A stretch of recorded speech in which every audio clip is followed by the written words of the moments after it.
West Bengal weather update. ঘূর্ণিঝড় কাটায় বৃষ্টি ভিজবে কলকাতা সহ ১০ জেলা, মেঘলা আকাশ আর কতদিন? পাতপতন কবে? বঙ্গোপসাগরে ঘূর্ণিঝড় পরিস্থিতির কারণে উত্তর পশ্চিম দিক থেকে ঠান্ডা হাওয়া রাজ্যে ঢুকতে বাধা পাচ্ছে। উল্টে সাগরের দিক থেকে জলীয় বাষ্পপূর্ণ বাতাস ঢুকছে। ফলে বৃষ্টি হবে একাধিক জেলায়। দক্ষিণ পশ্চিম বঙ্গোপসাগরে দানা বেঁধেছে ঘূর্ণিঝড় ফেঞ্জল। শনিবার বিকেলেই তামিলনাড়ুর উপকূলে তার ল্যান্ডফলের সম্ভাবনা।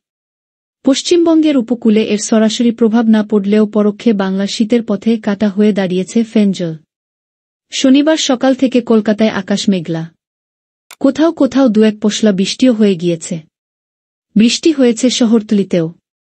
আলিপুর আবহাওয়া দফতর জানিয়েছে, দক্ষিণবঙ্গের মোট একটি জেলায় বৃষ্টির সম্ভাবনা রয়েছে।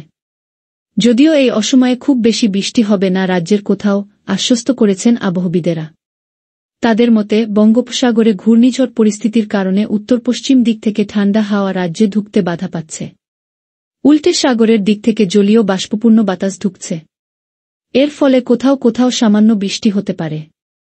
শনিবার বৃষ্টির সম্ভাবনা রয়েছে কলকাতা, হাওড়া, হুগলি, পূর্ব মেদিনীপুর, পশ্চিম মেদিনীপুর, উত্তর ২-৪ পরগনা, দক্ষিণ ২-৪ পরগনা, ঝাড়গ্রাম, বাঁকুড়া, পূর্ব বর্ধমান এবং নদিয়ায়।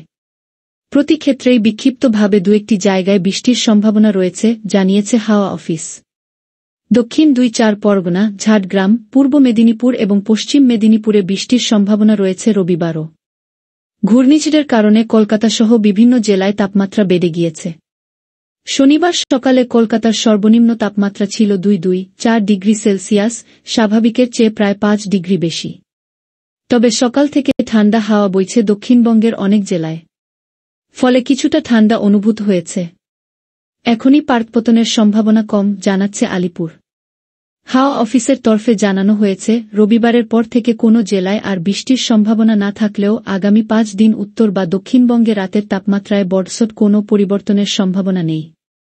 অর্থাৎ স্বাভাবিকের চেয়ে বেশি থাকবে তাপমাত্রা। মৌসুম ভবনের তথ্য অনুযায়ী, পুদুচেরি থেকে ১৫০ কিলোমিটার পূর্বে, চেন্নাই থেকে ১৪০ কিলোমিটার দক্ষিণ পূর্বে অবস্থান করছে ঘূর্ণিঝড়। বিকেলে তামিলনাড়ু পুদুচেরি উপকূলে কারিকাল এবং মহাবলীপুরমের মধ্যে দিয়ে স্থলভাগে প্রবেশ করবে ঘূর্ণিঝড়, জানিয়েছে মৌসুম ভবন। এই সময়ে তার গতি থাকবে ঘণ্টায় ৭০ থেকে ৮০ কিলোমিটার। সর্বোচ্চ ৯০ কিলোমিটার পর্যন্ত হতে পারে ফেঞ্জলের বেগ।